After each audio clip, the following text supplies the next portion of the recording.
She was dining alone, until the CEO's mother said, "Pretend you're my son's wife."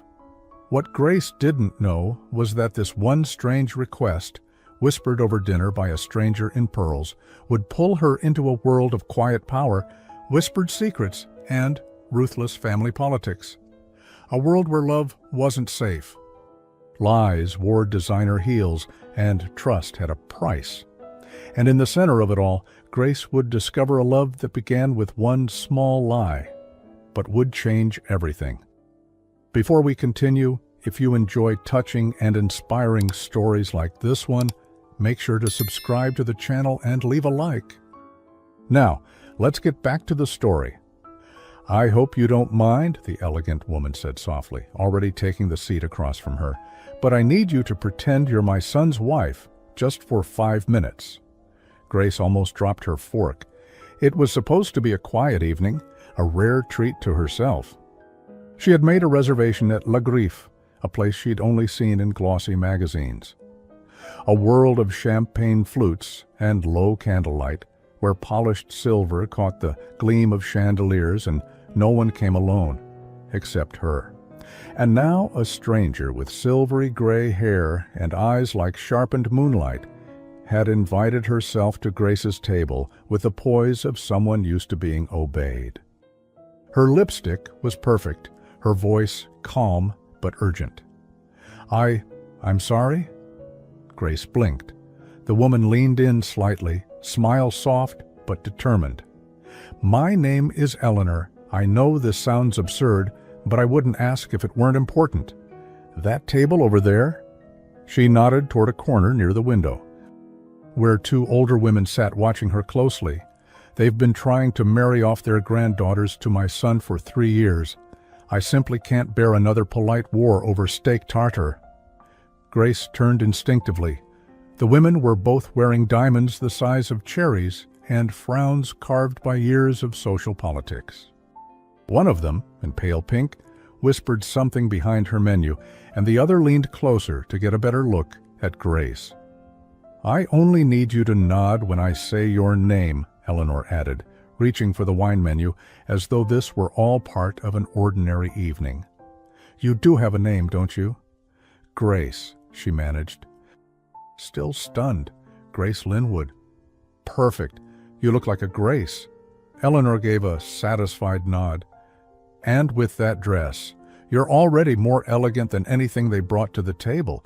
Now, sit up straighter, sweetheart. They're watching." Grace's breath caught. Her instinct was to stand and walk out. But something about Eleanor's presence, regal, a touch mischievous, held her there. She hadn't been touched in months. Not really.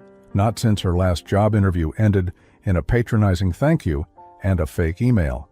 Not since the man she thought she'd marry decided he wanted someone less complicated. Not since her mother passed, leaving her the pearl necklace she now clutched lightly. The only thing she wore that had meaning. Eleanor poured a glass of sparkling water as if she owned the table. "So, how did you 2 meet?" she asked loudly, smiling just enough for the other women to hear. Grace hesitated.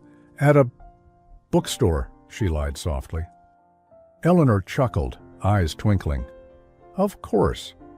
And what did you notice first? His eyes, or the fact that he pretends not to care, but reads love poems when he thinks no one's watching?" Grace's lips curved slightly. "His silence. It was very loud." They both smiled. It was ridiculous, absolutely absurd. But for the first time in months, Grace felt noticed, like someone worth being sat with, like a woman someone might invent stories for. Their waiter approached, and Eleanor ordered for both of them, mushroom risotto and sea bass. She spoke with the confidence of someone who never needed to ask for the price. "Will he be joining you, madam?" the waiter asked. "He's just parking the car," Eleanor said with a wink at Grace. "And he's quite shy, but don't worry, he'll be here." As the waiter left, Grace laughed, softly, genuinely. "You're very good at this." Eleanor picked up her glass and tapped it gently against Grace's. "Fake it until it's true, darling. You'll be amazed what doors open when you pretend to belong." And then her eyes softened. Now, I want to ask something real. Why were you dining alone tonight? Grace hesitated, the truth stuck in her throat. I wanted to remember who I was, she said after a moment. Before everything got quieter. Eleanor nodded, not asking more, just listening. They shared their meal in a strange little cocoon, Eleanor spinning half-truths with the grace of an actress, Grace responding with shy smiles and playing along, as if the table were a stage and she had finally been handed a script worth reading. And then Eleanor glanced up and froze. A tall man had just entered the restaurant, dark suit, no tie, hair brushed back with natural ease. His presence shifted the room without trying. Even the waitstaff seemed to stand a little taller. Eleanor leaned toward Grace with a subtle exhale. Well, there he is? Grace turned slowly, and her breath hitched.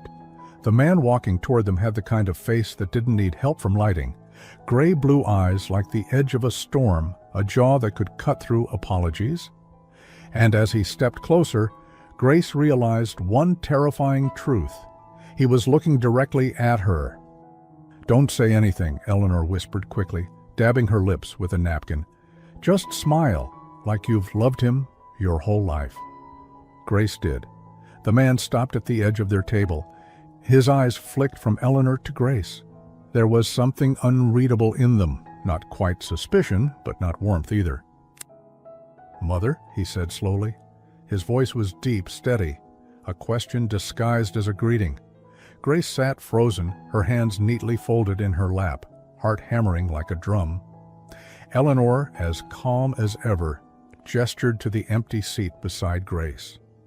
"Adrian, darling," she said with a smile, "meet your wife." Adrian didn't sit right away. He stood there, tall, poised, eyes locked on Grace, like he was trying to solve a puzzle without showing anyone that the pieces didn't fit. Grace's spine stiffened, her hands folded more tightly in her lap. She wasn't sure what expression to hold, so she chose the safest one she knew, quiet elegance. Chin slightly lifted, a small polite smile. Her heart, though, was doing laps behind her ribs. Finally he spoke. "She's what?" Eleanor smiled, dabbing the corner of her mouth with her linen napkin like this was just another Tuesday. "Your wife, darling. Grace." She gestured with her flute of sparkling water, as though introducing a guest of honor. "She's even more beautiful in person, isn't she, Adrian?" Grace's cheeks burned. For a woman who'd spent most of her life being overlooked, it was suddenly far too bright in here. Adrian glanced around. No camera crews, no secret prank. Just the watchful eyes of the two society women in the corner, the ones who had been feeding Eleanor's patience to the wolves for years. And that was when Grace understood. This wasn't about her. This was about them. A social counterstrike, perfectly timed. Adrian exhaled through his nose, then slowly pulled out the chair beside Grace and sat, not close enough to touch, but close enough that the air between them changed. He took in the table. Grace's risotto sat mostly finished, and Eleanor's sea bass had already been cleared. His voice dropped. "I assume there's a very good reason you've created a fictional marriage in a public setting." Eleanor gave him a sweet, motherly look. "Of course there is. I was bored, and they," she nodded discreetly toward the other table, "needed a reminder that you're not up for auction." Grace couldn't help it. Her lips twitched, just slightly, the corner of a smile. Adrian noticed. His eyes flicked to her face, then to her hands, still clenched on the white tablecloth, and finally to the pearl necklace resting just above her collarbone. A single strand, delicate and meaningful. It didn't match the grandeur of the restaurant, but it somehow made her look more regal than anyone else here. "You went along with this?" he asked her directly. Grace met his eyes for the first time. "I didn't exactly have a choice. Your mother is very persuasive." That was the first time he smiled. Barely, but it was there, like a crack in granite. The waiter returned, whisked away the last plates, and set down delicate lemon tarts on bone-white china. Eleanor insisted they share. "Now that the performance is set," she said cheerfully, "you might as well enjoy the perks. Grace, do try the tart. Their lemon custard has won awards." Grace picked up her fork, still trying to find her place in this surreal moment. She wasn't a liar. She didn't belong here. And yet, this seat, this warmth, this strange little fiction, it felt more real than most of her recent truths. Adrian took a sip of the espresso the waiter brought him, then turned his attention back to her. "So," he said, voice even, "what exactly did my mother promise you in return for this?" Grace blinked. "Nothing. I didn't even know who she was until you walked in." His brows lifted slightly, a rare expression of surprise. "She sat down, said she needed me to pretend, and then just started talking. I thought she was—" She stopped herself. "Unwell?" "No," she said quickly, embarrassed. "I thought maybe she was lonely." Eleanor, sipping her coffee, said nothing. But her eyes softened. Adrian studied Grace again. "And yet, you played along." Grace hesitated. "It's not every day someone like her pretends you're part of something important." The table fell quiet. Dessert continued. The low hum of silverware and ambient conversation surrounded them like a curtain. And then, as if on cue, one of the society women from the corner table stood and walked toward them. Eleanor sat straighter. Adrian instinctively mirrored her. Grace held her breath. "Eleanor," the woman said with a smile that had teeth, "we were just wondering, is your son's wife going to be at the charity gala this Friday?" There was venom laced in the question, a test.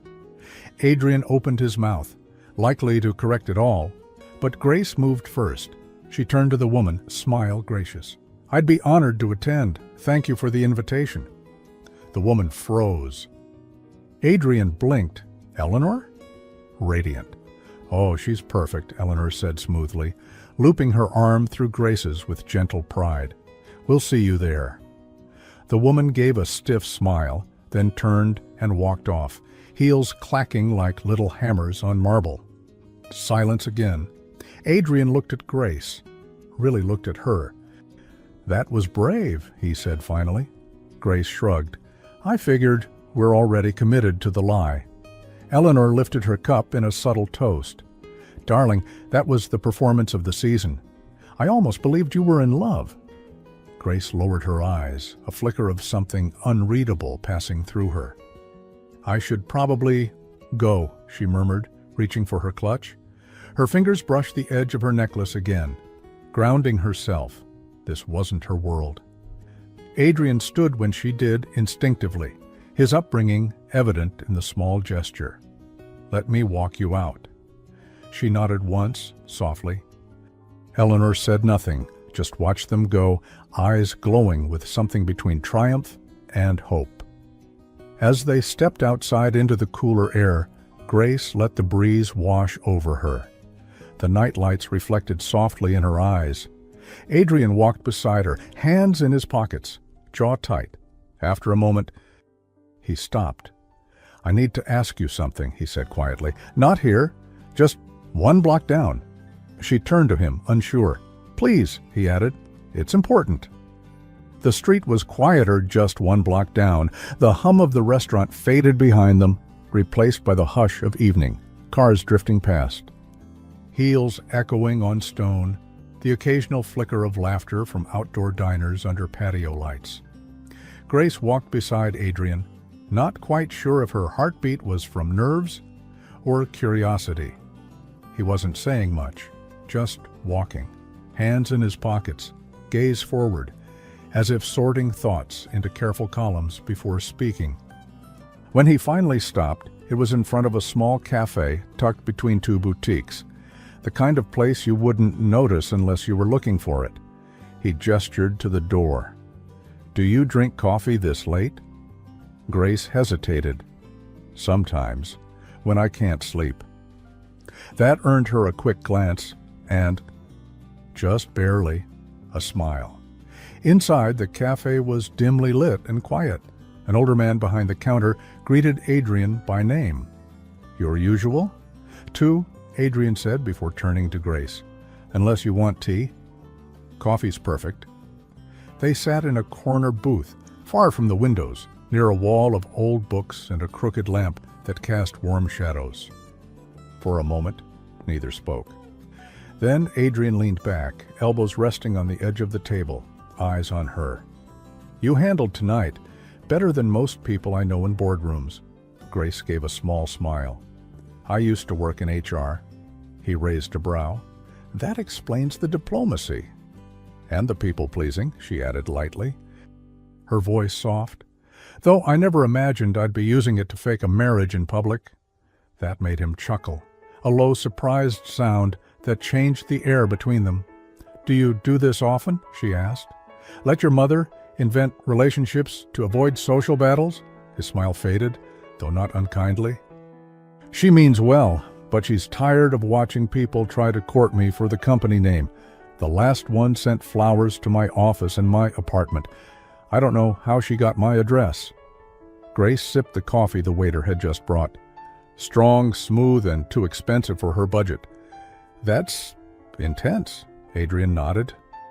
"And tedious, but I suppose I'm partially to blame." "How so?" He met her eyes, his gaze steady. "I gave up explaining why I'm not interested in marrying for status a long time ago." Something shifted in Grace's chest. Not attraction, not yet, but recognition. That quiet ache of someone who's been misunderstood more times than they care to count. He tapped the side of his cup. "I'm guessing you're not the social climber type?" She gave a small shrug. "I don't climb, I observe." Adrian looked at her more carefully then, as if he hadn't quite noticed her until now. Grace lowered her gaze, brushing her fingers across her pearl necklace. "This is my grandmother's," she said quietly. "She wore it when she met my grandfather at a train station in 1946. Said it brought her luck." "It suits you," Adrian said before he could stop himself. There was a pause. Grace looked up, surprised. He looked almost embarrassed. "I just mean," he said, clearing his throat, "it's understated. Classic." "Like me?" she asked with a small smirk. That made him laugh again. "Real this time." "Maybe." She sipped her coffee again, cheeks warm. "So, was this the very important thing you needed to talk about?" "No," he said, leaning in slightly. "This is." He reached into his jacket and placed a slim card holder on the table. From it, he slid out a small embossed card, simple, cream-colored, with his name printed neatly at the bottom. "This is going to sound crazy," he said, tone lower now, "but I need a favor." Grace blinked. "Another one?" "This time I'm asking properly." He paused, weighing her reaction. "Come with me to the gala on Friday. Pretend to still be my wife, just for the night." She stared at him, caught between shock and amusement. "You're serious?" "Yes." "Why me?" He didn't blink. "Because you didn't ask for anything in return. Because you're the first person I've seen my mother actually enjoy spending time with in months. And because," he hesitated, "you seem like someone who doesn't play games." Grace leaned back slightly, eyes thoughtful. "What exactly do you expect me to do at this gala?" "Just exist," Adrian said. "Stand beside me, smile, be charming, which I'm now convinced comes naturally to you, and once it's over, you walk away. No press, no social media, no questions." Grace looked down at the card. Coal Industries, clean font, a number written in ink on the back. "What happens if I say no?" she asked gently. Adrian gave a small shrug. "Then I thank you for tonight, buy you another coffee, and we never speak again."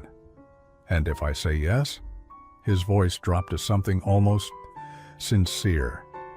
"Then you help me get through one night with my dignity intact, and I'll owe you a favor." Grace studied him. This man, who carried himself like no one had told him no in years, was offering her a deal. Not out of arrogance, but out of respect. "I don't want a favor," she said softly, "and I'm not for sale." "I know," he replied. "That's why I'm asking you." A long silence fell between them. Finally, Grace pushed the card toward him. "Fine," she said, "I'll go." Adrian's brows lifted slightly, surprised again. "But on one condition," she added, folding her hands. "You tell your mother the truth before the night ends." He exhaled slowly. "Fair." They both nodded. Then Adrian stood and walked her back toward the restaurant. Not too close, not too distant. As they reached the corner, he paused again.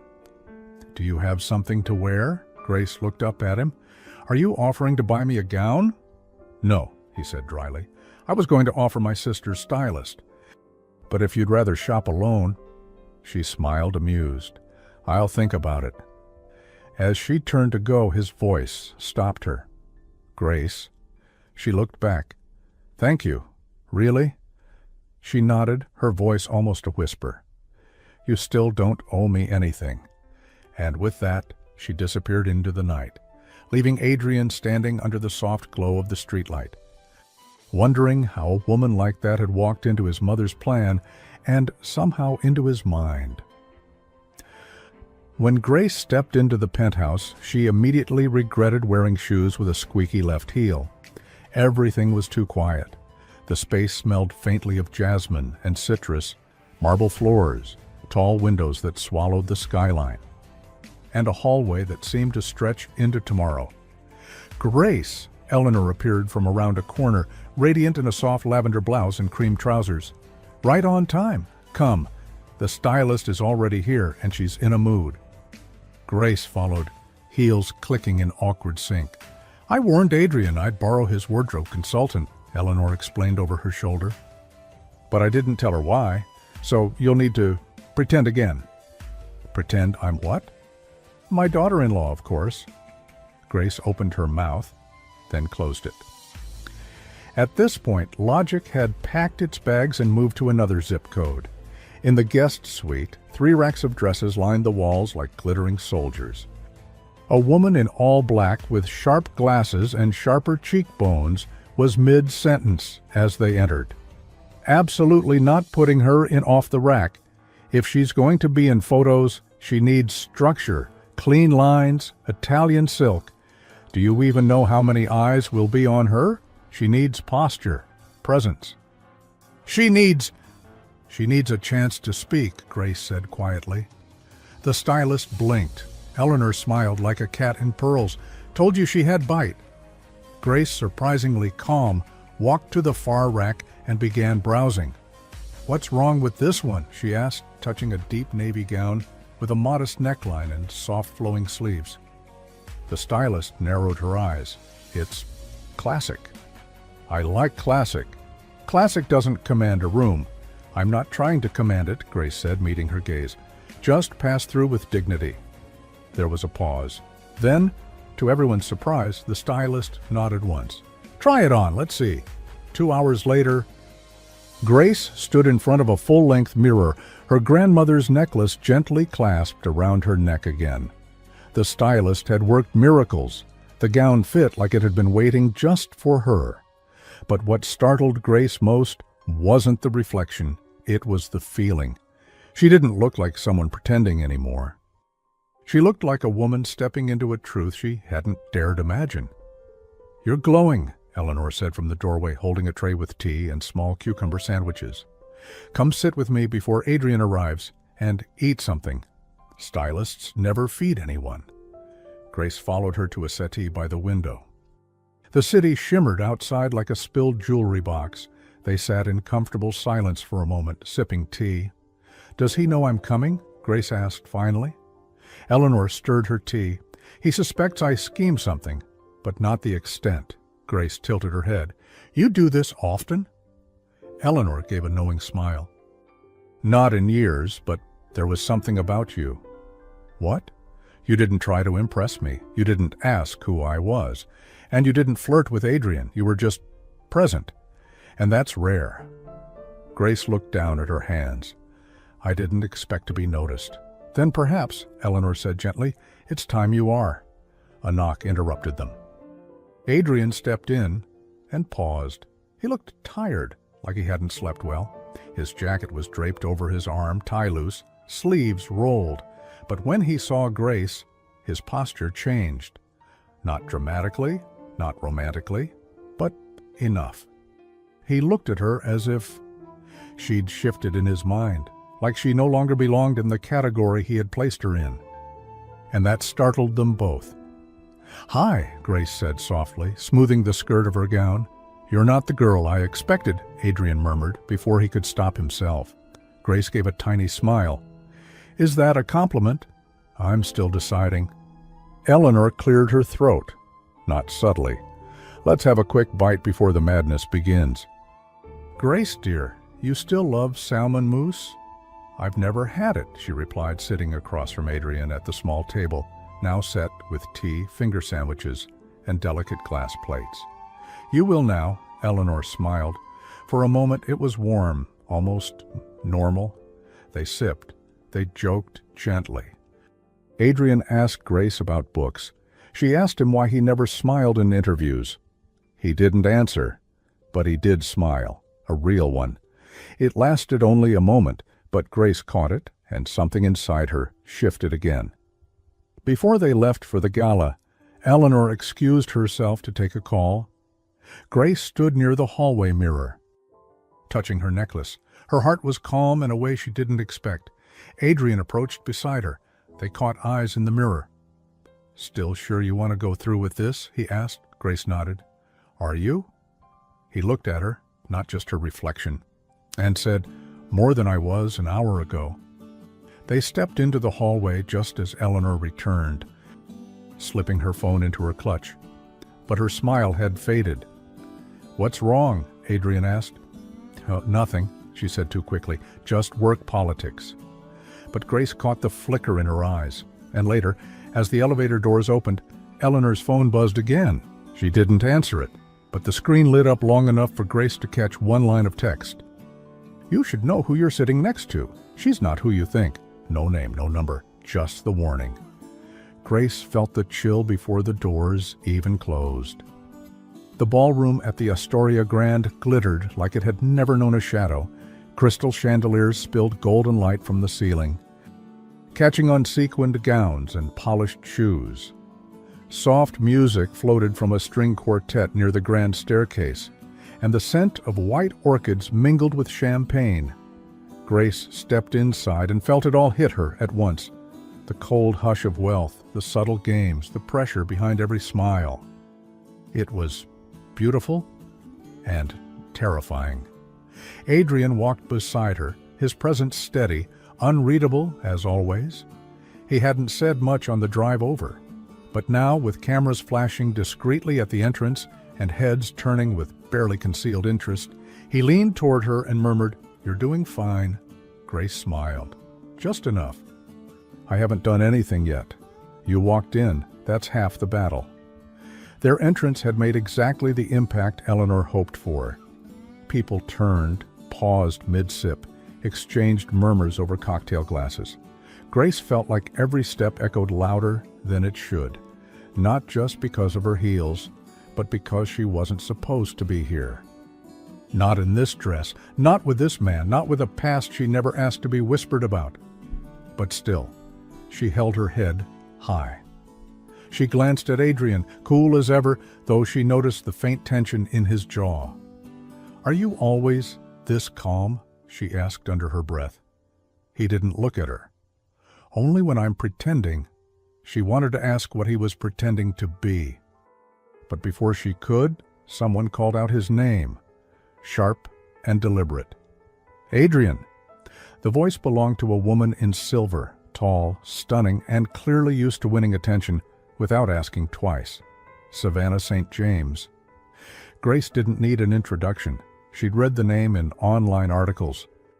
Always placed strategically beside Adrian's, a family friend, a rumored former flame. And judging by the way she glided across the room, a woman who hadn't given up. "Darling," Savannah said, brushing a kiss against his cheek. Her red lips left no trace. She was too practiced for that. "You look exhausted." "Still working those 90-hour weeks?" Adrian offered a tight nod. "Savannah," "And this," she said, turning to Grace with a practiced smile that didn't reach her eyes, "must be your elusive wife." Grace extended her hand, polite but firm. Grace Linwood. Savannah's handshake was colder than the champagne. "Of course, we've heard, well, nothing about you." Grace's smile was unwavering.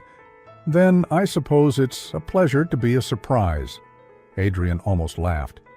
"Vintage pearls," Savannah added, eyes dropping to Grace's necklace. "How quaint." "Family piece," Grace replied simply. "It keeps me grounded." Savannah blinked, not expecting that. Before she could recover, a soft voice cut in like velvet over steel. "Savannah? Still hunting?" Eleanor had arrived. Grace had never been so glad to see someone. Savannah's smile stiffened, just catching up with an old friend. Eleanor slipped between them with the elegance of a practiced queen. "Lovely. I'm sure someone else needs your attention. Perhaps that real estate heiress trying to find her table?" Savannah, checkmated, offered a tight nod and drifted away. Eleanor turned to Grace. "Well done. I've seen diplomats fall apart faster." Grace exhaled. "I'm not sure my heart agrees with you." "Your heart is allowed to shake. Just make sure your heels don't." Together they moved through the ballroom. Conversations buzzed around them, too polished to be genuine. Names Grace didn't recognize. Faces she'd probably seen in magazines without knowing it. Everyone had that glossy, filtered look, like they'd been airbrushed in real life. Grace smiled where she needed to, nodded politely, and played her part. But she never let go of herself. When Eleanor was pulled into a conversation with the Arts Council director, Grace slipped away to breathe. She found a small alcove near the side doors where the music was muffled, and waiters passed with silver trays of hors d'oeuvres. She reached for a bite-sized pastry, goat cheese, she guessed, and let herself enjoy the quiet. That's when Adrian appeared beside her, carrying 2 champagne flutes. "Thought you might need a refill," he said. She accepted the glass with a small smile. "Is it that obvious? You're holding your glass like it's a flotation device." She laughed quietly, her fingers relaxing. "I've never seen so much gold leaf on food in my life. What is that on the duck?" "Fear." Grace smiled, leaning against the wall. "This whole thing feels like an audition." "It is," Adrian said, glancing over the crowd. "They're just not sure what role you're playing yet." "And what do you think I'm playing?" He looked at her, really looked. "I don't think you're playing at all, you threat," he said, "which is the most dangerous thing in this room." She met his eyes, the air between them thinner now. Then he cleared his throat. "You're different tonight." She tilted her head. "So are you." He hesitated. "You don't disappear. Most people do at these things. You're here, but you're still you." And that, somehow, was the most disarming thing he'd said all night. She was about to thank him when she heard it. Just behind the heavy velvet curtain by the orchestra pit, 2 women were whispering. "Used to work in HR, right? There was some mess. Got let go quietly. She dated that hedge fund guy. Remember? He dumped her and married that blonde a month later. No wonder she's clinging to Adrian. Who wouldn't?" The words stung, and somewhere beneath them, the warning echoed in her mind. "She's not who you think." Grace stood frozen. Their voices weren't loud, but the words were daggers wrapped in silk. She didn't recognize them, but they knew her, enough to recite details Grace hadn't spoken aloud in months. Adrian was still beside her, unaware. The violin swelled again, masking the gossip from most ears, but not hers. Grace didn't react, not visibly. She just took a slow sip of champagne, set the glass down on a nearby tray, and turned to look out at the glittering room. Eyes steady, shoulders back, but inside something had shifted. Someone knew her past, and they had brought it to this ballroom. Not everyone here wanted her to belong, and now she needed to decide what she was going to do about it. Grace had perfected the art of stillness. She'd learned it in boardrooms, in relationships, in hospital waiting rooms. Stillness was the mask you wore when your dignity needed armor. But as she stood beside Adrian at the gala, smiling politely, nodding at guests, pretending the world wasn't burning under her feet, the mask began to slip. Those women, their words, the truth in them. They knew about her job, about Daniel, about the way he'd replaced her like she was a page in a magazine, torn out and forgotten. Grace had spent months rebuilding herself from that silence. Tonight was supposed to be the first time she felt whole again. Instead, it felt like someone had reopened the door she'd closed and bolted shut. And now all eyes were watching her, not out of awe, but curiosity, the kind that sniffed out weakness like perfume. Adrian leaned in. "You're pale. What happened?" She shook her head, too smoothly. "Nothing. Grace." His voice was quiet, low enough that no one else could hear. She didn't look at him. "I need some air." Before he could answer, she'd slipped away from the crowd, one hand lightly gripping the pearl necklace at her collarbone. Outside, the garden behind the ballroom was mostly empty, a hidden terrace with climbing ivy, antique lanterns, and quiet fountains murmuring in the background. Grace stepped into the cool night and let the silence settle over her like a shawl. The air was sharp with autumn, the kind that reminded you some things needed to fall apart before they could bloom again. She stood near a stone bench, holding the edge of her skirt, breathing slowly. Then she heard his voice. "I knew you were lying." She turned. "Savannah." "Of course." Savannah stepped onto the terrace in a gown that glittered like contempt. HR scandal. Disgraced. Publicly dumped. But here you are, playing wife to the CEO. What's your angle? Grace said nothing, just watched her. "You really think someone like him would choose someone like you?" "Honestly?" Still, Grace didn't respond. Savannah moved closer, her voice a notch sharper. "You don't belong here, and sooner or later, everyone will see it." Grace's fingers tightened around the edge of her clutch. Then came another voice, firm, low, unmistakable. "I see it, and I disagree." Adrian. He stepped between them with quiet, controlled force. No raised voice, no drama, but his presence cracked through the air like thunder through silk. Savannah blinked, caught off guard. "I was just leaving," he said. Savannah opened her mouth, but the look in Adrian's eyes made her think twice. She turned and walked away, her heels loud against the stone. Only when she was gone did Grace let her shoulders drop. "You heard that?" she asked quietly. "All of it." She stared ahead. "Some of it's true. Doesn't mean it should be weaponized." He stepped closer. "You don't deserve this." Grace gave a small, bitter laugh. No one ever thinks they deserve it until they start to wonder if maybe they do. Adrian looked at her, really looked. Then he reached into his jacket pocket.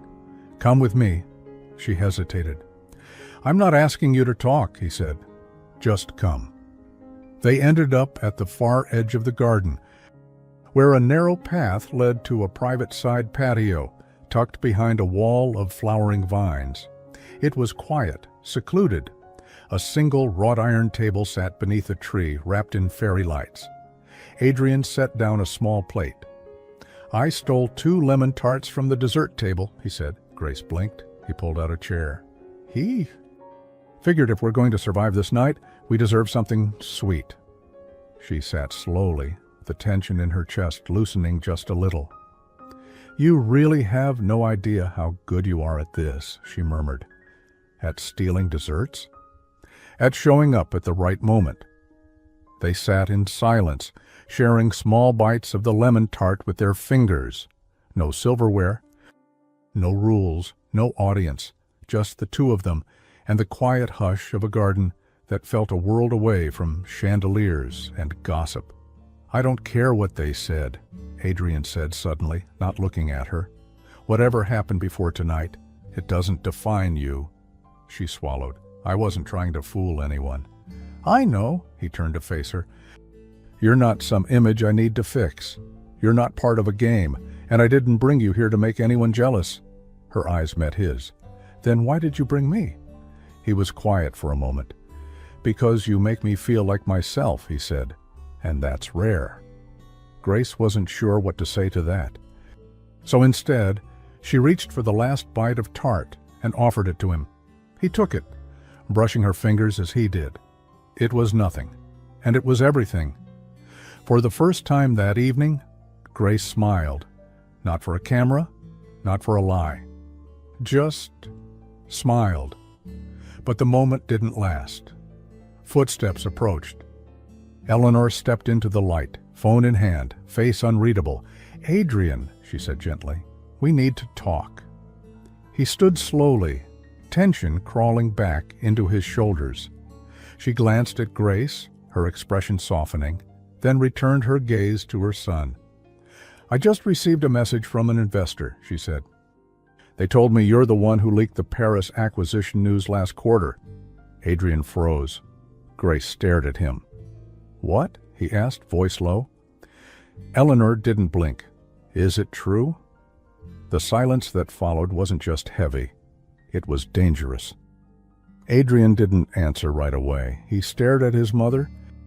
His jaw clenched, hands in his pockets, the very image of a man who'd rather walk through fire than be accused of something dishonorable. But Eleanor was calm. Her eyes, sharp as polished glass, didn't blink.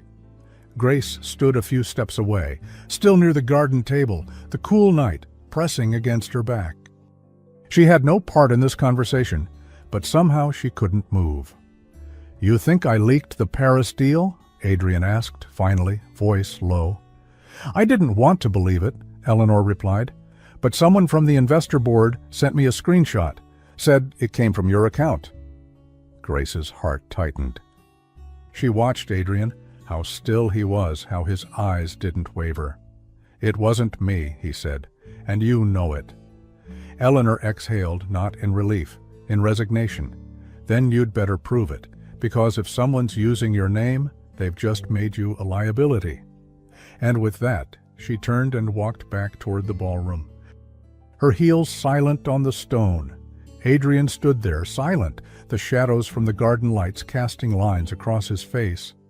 Grace didn't speak, not right away, but she stepped forward, gently, and placed one hand on his arm, not out of romance, out of quiet solidarity. "I believe you," she said. "You." Adrian looked down at her. His expression didn't soften, but something in his posture did.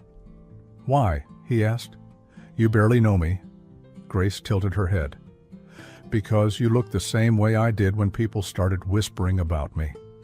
Like someone broke a part of your story and left you to pick up the pieces." He studied her, and in that moment something changed. The air between them wasn't just warm, it was trusting, and it scared him more than he'd admit. "I need to go back in," he said eventually. "If I leave now, it'll look worse." Grace nodded. "Go." He looked like he wanted to say more, but didn't, and then he was gone, disappearing through the carved doors and back into the world where reputation was currency. A few minutes later, Grace followed Eleanor through a private elevator to the Cole family's suite above the ballroom, a quiet refuge built for moments when appearances needed to pause.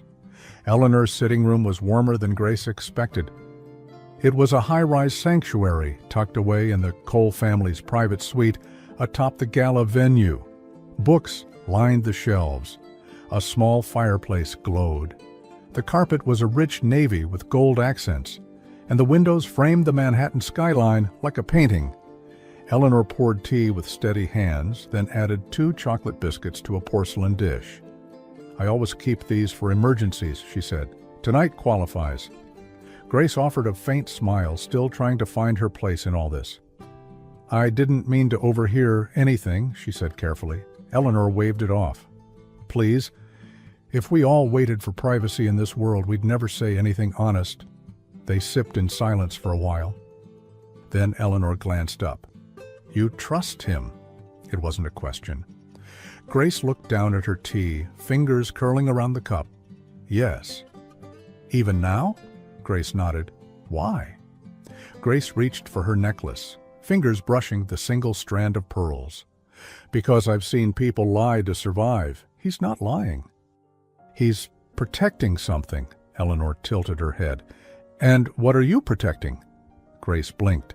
Eleanor leaned forward slightly, her voice quieter now. I've watched women like you vanish under the weight of other people's decisions, jobs, breakups, whispers, and yet here you are, showing up for a man who asked you to pretend to love him in public. Grace gave a soft laugh. I don't love him. Eleanor didn't smile. Not yet.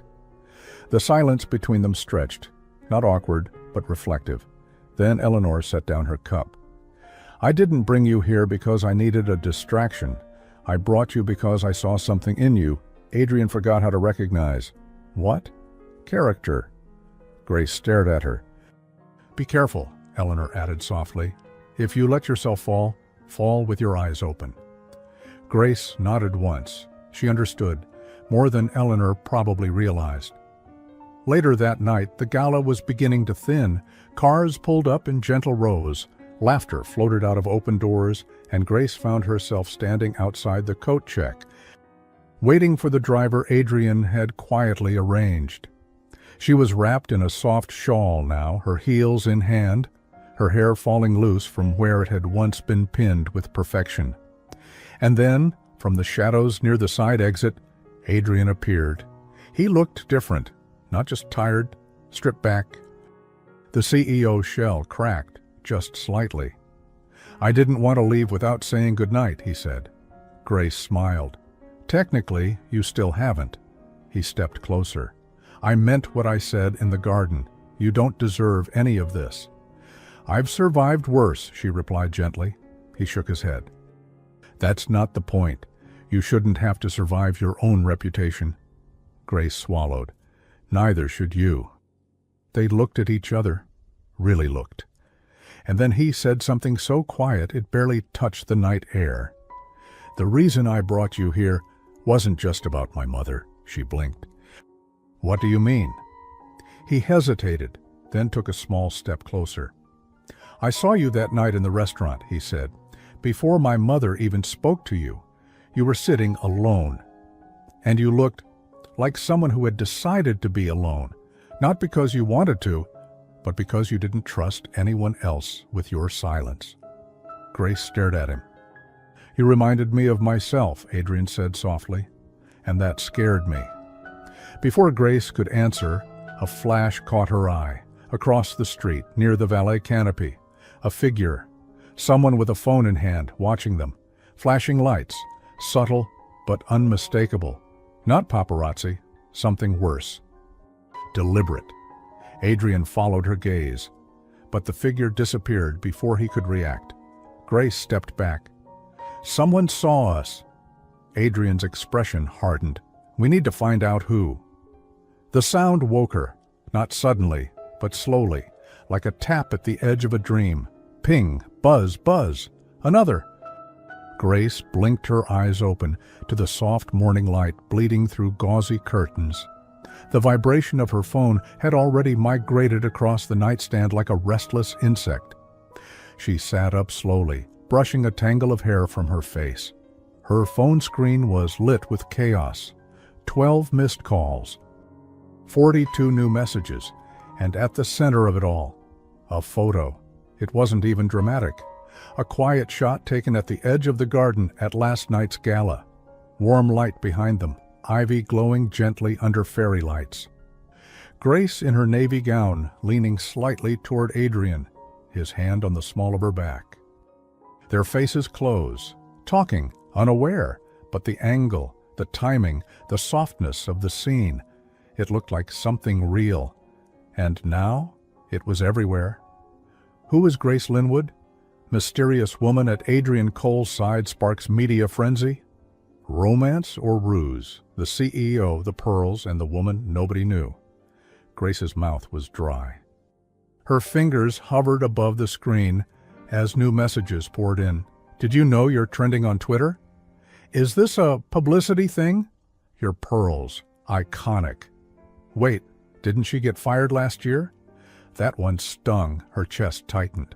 She set the phone down slowly, like it might explode. Then, with shaking fingers, she reached up to her necklace, that delicate, familiar strand of pearls her grandmother had once worn through war and weddings and widowhood. The one thing that still felt like hers, and unclasped it. She laid it inside its velvet box, folded the lid closed, and whispered, "Just for today." She couldn't wear armor when it felt like the battle was inside her. It was nearly noon before the knock came. Grace had barely brushed her hair. She'd made a pot of weak tea and stared at it until it went cold. She hadn't opened the blinds, hadn't opened the texts from her cousin, or the email from the lifestyle blog requesting an interview. She checked the peephole. Adrian? Of course it was, wearing a dark sweater under a charcoal coat, hair slightly tousled, like he'd been running his hands through it all morning. In one hand, 2 paper cups of coffee. In the other, a small paper bag from a bakery Grace loved but couldn't afford. She opened the door without a word and stepped aside. He entered quietly. "I brought bribes," he said. "One with milk, one without, I guessed." "You guessed right." Her voice was hoarse. They sat at her tiny breakfast table near the window, neither speaking for a moment. Outside, the city hummed like nothing had happened. But inside, Grace felt like her skin had been turned inside out. "I'm sorry," Adrian said finally, placing the coffee gently in front of her. She didn't respond right away. He added, "I didn't know about the photo, or who took it." Grace tore a small piece from the croissant and held it like it was too delicate to eat. "But someone did, and they wanted it seen." Adrian nodded, "And fast." Grace looked up. "You think it's tied to the leak? The Paris deal?" "Possibly. Or someone with an old grudge, or someone trying to distract." "From what?" He didn't answer right away. His jaw worked like he was choosing his next words with care. Grace leaned back, folding her arms. "You said I could disappear after the gala, that I didn't owe you anything." "You don't." "Then why are you here?" He blinked. "Because..." His voice faltered for the first time. "Because you didn't deserve to wake up and see the worst version of yourself in headlines written by people who've never met you." Her throat tightened. "I thought you'd blame me," she said quietly. "I'd never blame you for being dragged into my world," Adrian replied. She looked down at the coffee, warm, comforting, real. "I took off the necklace this morning," she whispered. He looked up. "I felt like I needed to be just me, whoever that is now." There was a pause. Adrian's voice was softer when he answered, "You were never just anything." She looked at him, really looked. His face was tired but clear, like someone who'd made a decision and wasn't running from it. They sat for a long moment, coffee cups between them, croissant crumbs scattered like a map neither of them could quite read. "You don't have to protect me," Grace said. "I know." His gaze didn't leave hers. "But maybe I want to." And that, somehow, felt heavier than all the headlines, more honest than the photo. By the time Adrian left, the air between them had changed again, softer but stretched tight like fabric in a storm. Grace watched him disappear down the hall, coat swinging gently, head bowed. Then she closed the door and turned back toward the window. Her phone buzzed again. One new email, no subject, no signature, just 4 words. "We need to talk." D. Her heart stopped. She tapped it open. Daniel, the man who broke her heart quietly, who slipped away without answers and resurfaced only through whispers and holiday engagement posts. Now he had something to say. "Grace, I saw the photo. I know it's been a long time, but there are things you don't know about what happened. I'm in town. Call me. Please." D. She stared at the screen, because if Daniel was reaching out, it meant the past wasn't buried. It meant someone had started digging. And now, everything she'd left behind might come crashing back to the surface. It took her 3 hours to decide whether to meet him. Daniel, the man who had ghosted her after 4 years together, who had left her in limbo, without closure, without kindness, who had moved on like she'd been a phase, not a person. Now he wanted to talk. Grace finally texted back, 1 hour, corner cafe, don't be late. And now she sat at a table near the window, the same one they used to share on slow Sunday mornings, stirring her tea in slow circles, while memories she didn't ask for tried to sit across from her. When Daniel arrived, he was exactly as she remembered, just a little older. Crisp suit, charcoal overcoat, that same cologne that used to cling to her pillows. "Grace," he said softly, sliding into the chair across from her like it hadn't been years. "Get to the point," she replied, eyes steady. He hesitated, then reached into his coat and placed something on the table. Her old work ID badge, the one that disappeared the week before she was let go. She blinked. "Where did you—" "They gave it to me," he said, "because I was the one who filed the internal report." Silence. Grace's hand froze over her cup. "You what?" Daniel's face was pale. "I didn't do it to hurt you. I was pressured. The firm thought there was a conflict of interest. Us dating while you were overseeing restructuring. I should have told you. I should have fought harder." "You got me fired," she whispered, her voice calm but shaking. "I tried to protect you." "Don't say that," she snapped, louder than she meant. "You didn't protect me. You erased me. You let me believe it was my fault." Daniel's eyes dropped. "I got promoted 2 weeks later." "Of course he did." "And now you're here," she said, voice brittle. "Because I'm suddenly relevant?" "No," he said quickly. "I saw the photo. I saw the headlines.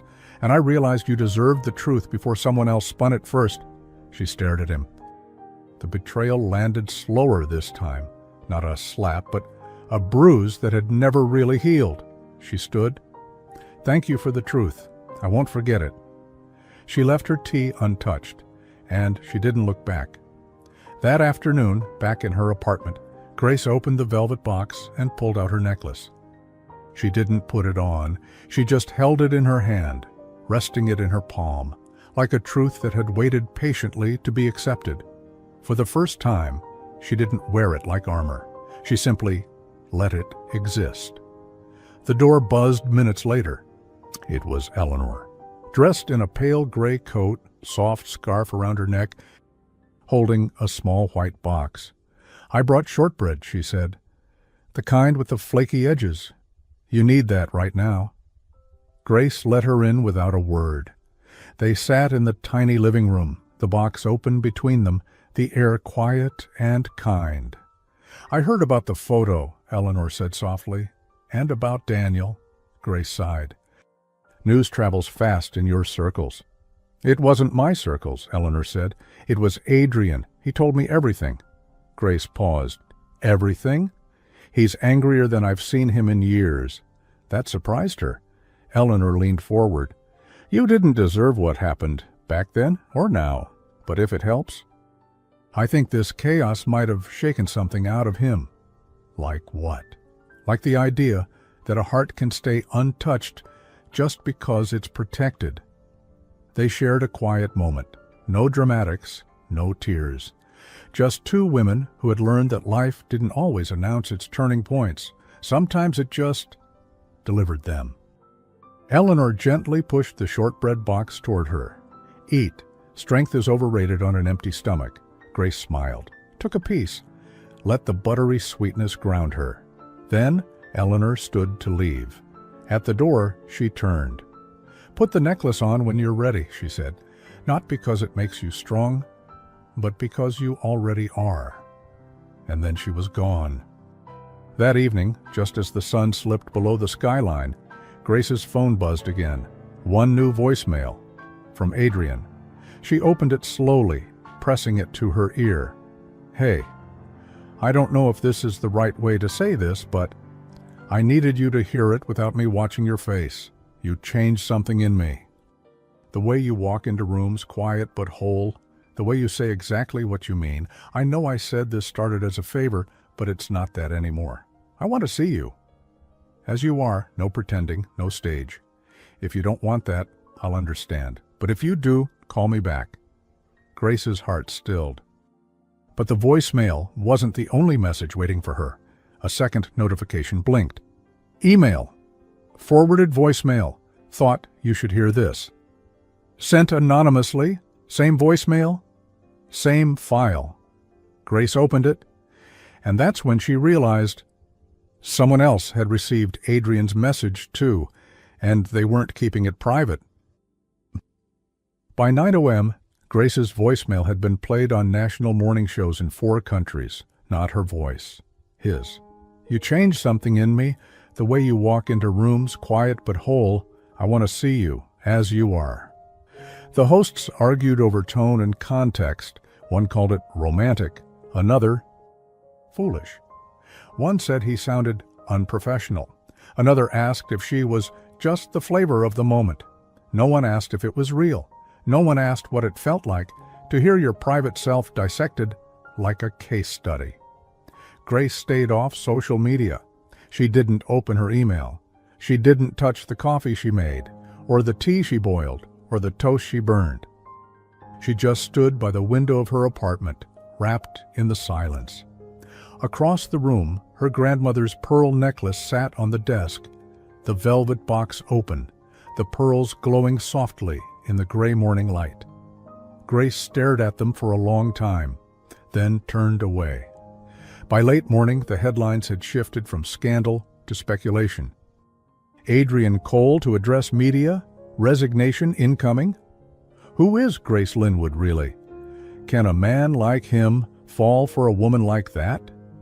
The last one made her flinch. She was that, the anonymous woman. The not quite enough, the wild card. The phone buzzed. Grace ignored it, but when the doorbell rang and didn't stop, she went to the intercom and pressed the button. Who is it? Shortbread and wisdom, Eleanor's voice replied, crisp as ever. Let me in. Grace opened the door.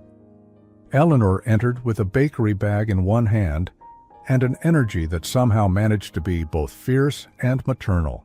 I brought soup too, she said, kissing Grace on the cheek without asking. From my kitchen. You look like you haven't eaten in days. I haven't, Grace admitted softly. Well, we'll fix that. They sat in the kitchen as the city carried on outside. Horns, brakes, voices, chaos. But here, in Grace's tiny dining nook, there was only the scent of butternut squash soup, the butter melting on warm bread, and the clink of silver spoons against ceramic bowls. You didn't do this, Eleanor said simply. You didn't leak the voicemail. You didn't chase attention. You didn't pretend. Grace took a bite of soup and said nothing. But you're the one being dissected, Eleanor added, eyes sharp now. And that's the part I won't stand for. Grace looked down. He sent the voicemail in trust, Eleanor nodded, and someone broke it on purpose. Why? Because people like clean stories, and you didn't fit the mold they wanted to cast him in. Grace gave a small bitter smile. No, I didn't. You didn't have to, Eleanor said. You were the story, the real one. Grace let the words sit.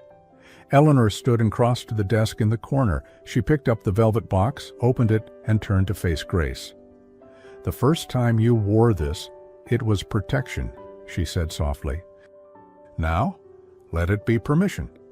Grace looked up. Permission, to be seen, to take up space, to walk into a room without apologizing. She reached for the pearls with both hands, slow, certain, clasped them around her neck, and stood taller. At 2 p.m., the press conference began. Coal Industries' top-floor lounge had been transformed into a war room.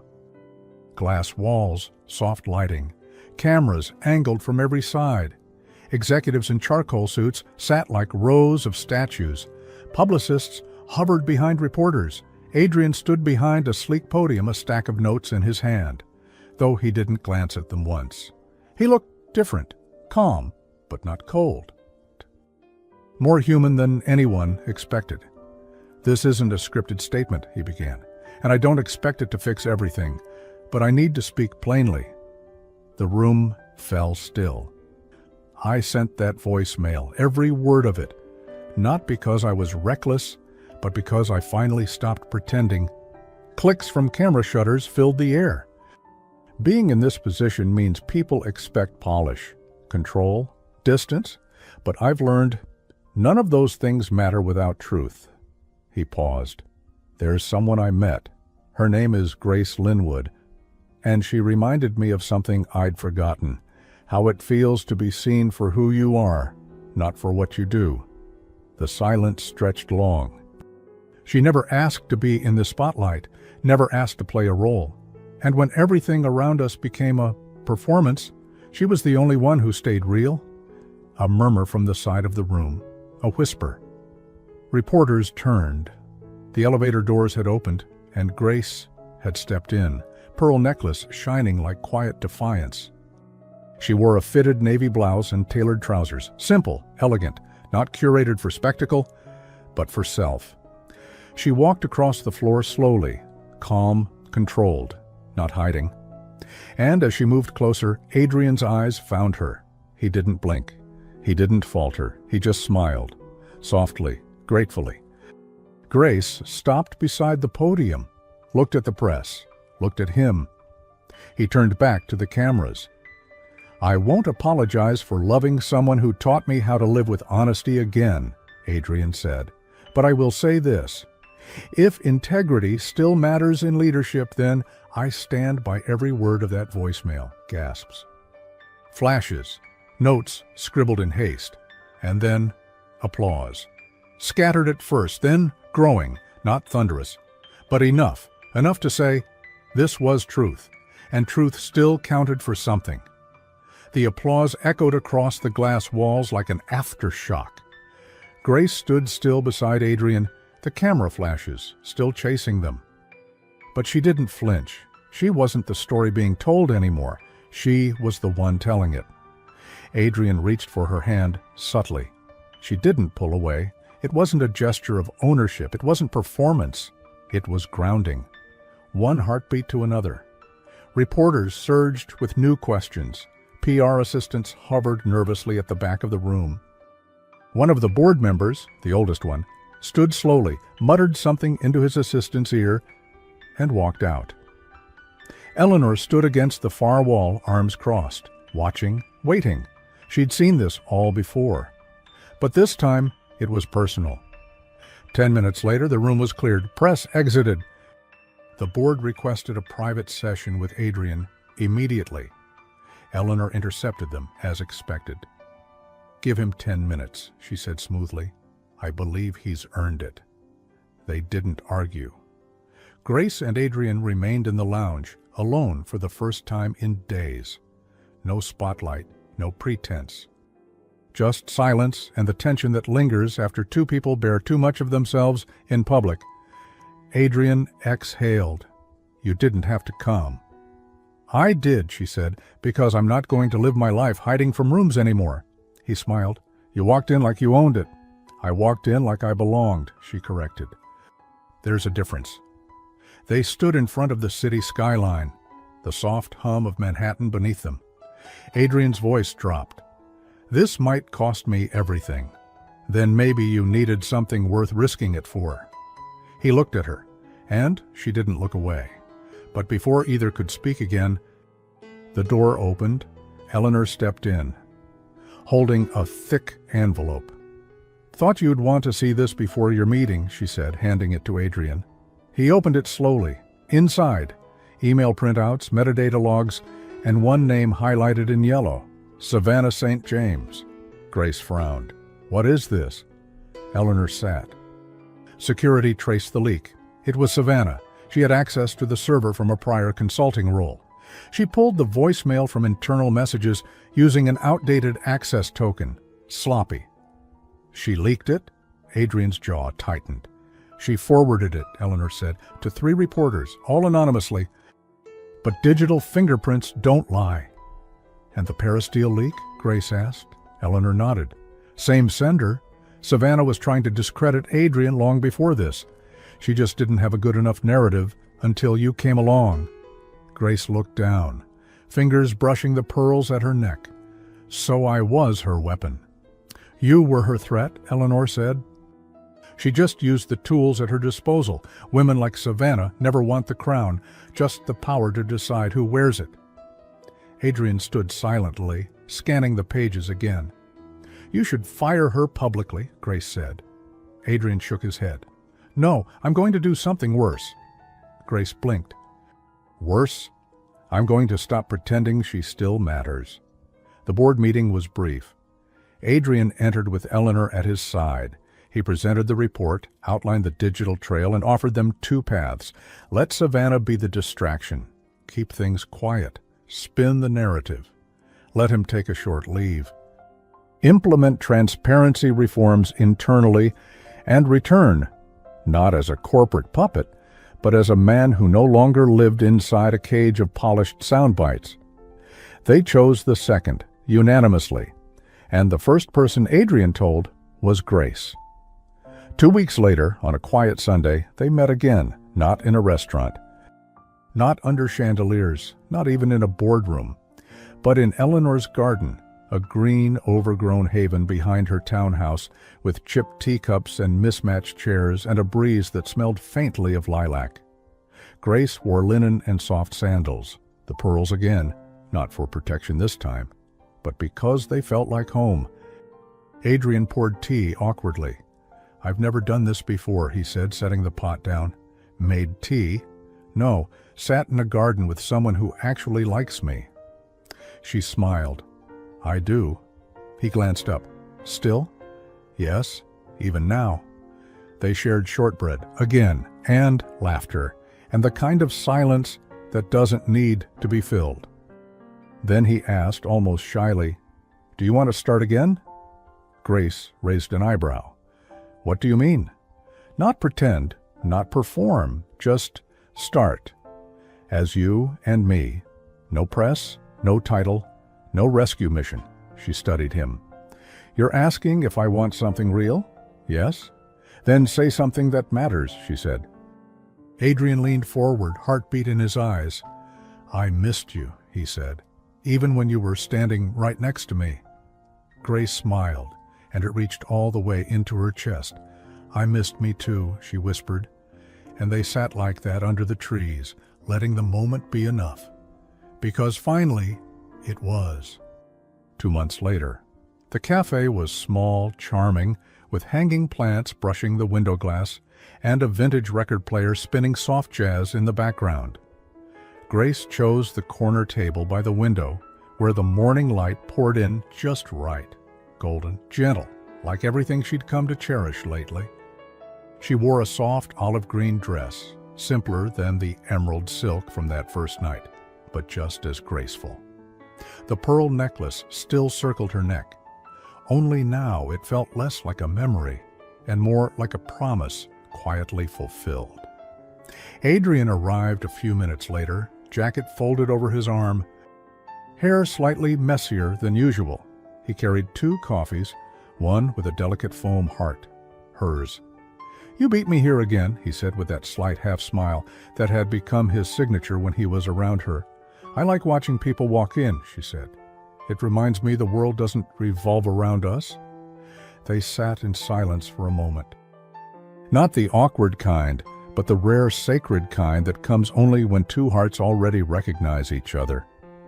"My mother texted," Adrian said, absent-mindedly tracing the rim of his cup. "Said she'll never forget such a convincing actress, and that you should keep the role in case there's a sequel." Grace smiled, looking down. "She's clever," she said, "and strategic." "I wonder if she knew all along what she was doing." "She didn't," Grace replied, "but she hoped." Sometimes love is just that, hoping that a good lie might lead to an even better truth. Outside, trees swayed gently. A child ran past with a bright blue balloon. An old man waved to someone at the counter. Life moved on, and so did they, quietly, together. Adrian reached across the table. He didn't speak, didn't ask for anything. He simply offered his hand, as if to say, "If you want to keep going, this time it's by choice, not pretense." Grace placed her hand over his. There was no applause, no grand gesture, no promises of forever. But it was real. Sometimes the most unbelievable lie is just the path truth takes to reach us. And real love. Real love doesn't need to shout to be heard. It just needs time, dignity, and a heart willing to stay. In the end, Grace didn't just move past the gossip. She quietly rose above it. She didn't need anyone to defend her. She just needed the space to be seen for who she truly was. And Adrian? He didn't fall for the image everyone expected. He fell for the truth she never tried to hide. And somehow, that changed everything. The end. What about you? Do you believe a love like this can begin with one unexpected moment? Tell us in the comments. And if this story touched you in any way, leave a like, subscribe to the channel, and rate it from 0 to 10. See you in the next story.